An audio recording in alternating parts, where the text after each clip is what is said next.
शामिल करते हैं डिस्ट्रिक्ट खानेवाल से ब्यूरो चीफ चौहदरी काशिफ नीम आरआई की तफसीलात के मुताबिक इत्तेहाद प्रेस क्लब मियां चन्नू का माहाना इजलास चौहदरी नीम अकरम की जेर सदारत मुनक़िद हुआ, जिसमें शहर के सियासी इंतजामी सूरत हाल को जेर बहस लाया गया।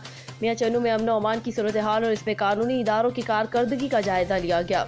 इजलास में इत्तेहाद प्रेस क्लब के मेंबरान को सरकारी और नीम सरकारी इदारों की न्यूज़ कवरेज करने की हिदायत की गई।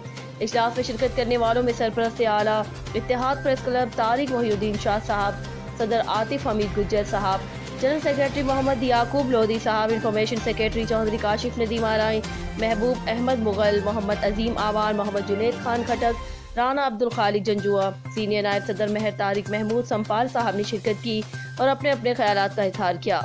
Report Chaudhry Kashif Naeem, Fast News Khanewal. Subhani sweets and bakers, बेहतरीन क्वालिटी, मुनफरिद अंदाज, पिम्बर रोड, चौक, दौलत नगर। प्रोप्राइटर मलिक अजीम आवान, दुम्मा मलका। Contact number 0333863158। MD मलिक एहसान सुबानी, दुम्मा मलका। Contact number 0300627347।